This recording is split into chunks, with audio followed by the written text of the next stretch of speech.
هیچ شتێک لەو بارەیەوە بەحس نەکراوە لە هیچ کۆبوونەوەیکی مەکتەبی سیاسی ئەوەی کە جێمان لێبووە تەنها ئەوەیە کە ئێوەش جێتان لێبووە مەسەلەی کۆتایی هێنان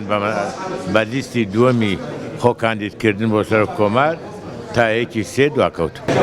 یەکێتی نیشتیمانی کوردستان هەمیشە وەفادار و بەرامبەر سیاسەتە نیشتیمانی و نەتەوە یەکەی مەسەلەی ڕۆژئاوا بەبێ ئەوەی ئەگە پەیوەندیمان لەگەڵ حیزبێکی معەیەن لە ڕۆژاوا باش بێ یا خراپ بێ مەسەلەی ڕۆژاوا و کوردانی ڕۆژاوا جێگای خۆیان هەیە لە دڵی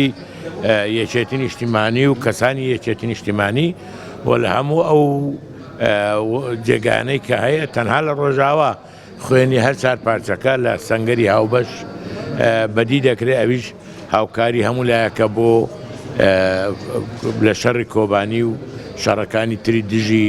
تێرۆر لە ڕۆژاوا و پشتیوانیکردن لە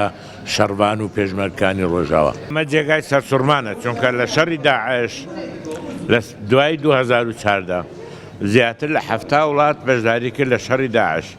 چۆن دەتوانرێ ئەوانەی کە ماون شانە نووسوەکان و زاهیرەن دیارە پشتیوانیش دەکەن بە چەک و لە ڕووی ئیمکانیاتی مادیشەوە چۆن دەتوانرێ ئەو بە تەنها بۆ ئیدارەیەکی وەک ئیدارەی خۆسەری ڕۆژاوا جێبهێل درێت کە 70 وڵات کاتی خۆیان دەتوانین. من پێم وایە ئەگەر بەنیازی ئەوەین کە بوونی داعش ڕیشەکان بکرێت پێویستە هەموو لایەنەکان هاوکاری بکەن لە ڕووی ئەعلامیەوە ڕاگەیاندنەکان کەنیسەکان مزگەوتەکان هەواڵگریەکان و لە هەمان کاتیشدا هەوڵی ئەوە بدرێت سەرچاوەکانی فکری و داراییان ڕیشەکان بکرێت و وشکرێنەوە ئەگەرنا داعش بەو شێوە هەیە هەر وڵاتەوە بە کەیفی خۆی ئارەزوی خۆی بۆ مەرامی خۆی بەکاریان بێنێ ئەوە کۆتایی نایە و ئەگەر ئەوە زوو عیلاج نەکرێ وردە وردە بە تایبەتی بۆ عێراق و بۆ هەرێمی کوردستان احتیمالە بەرەو چای شنگال و ئەوانە بێن بیکەن بە تۆرا بۆرایەکی تر لە منتیقەیە. ئەمان بە تەحدید ئێستا ناتوانانی بە بەڵگە برە فلان بەڵام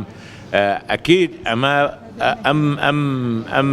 مقاومەی کە ئەوان کردیان ئەم خۆڕێخستنیان ئەم هاتوچۆی نامە ئەمە کارێک نییە و ئەو ئیدارەی شەڕی کە لە 2014 بەدواوە لەسەر لە عەفرینەوە هەتا دەگاتە نزیکی دیالە و 150 مەترێک لە حدودی ئێران بە دوور لە مەسافەی 2000 کیلۆمەتر ئەوە ئیشی حیزبێک نییە. ئێمە ناکۆکی بینی یەکێتی و پارتی ناکۆکیێکی تەبیعی لە بینی دوو حیزبی منافز لە هەرێمی کوردستان و ئەوە لە ڕابردوودا هەبووە ئێستا هەیە لە داهاتووشدا دەمینێتەوە بەڵام بەیەکەوەش دەوێت حکومڕانی هەرێمی کوردستان بکرێت.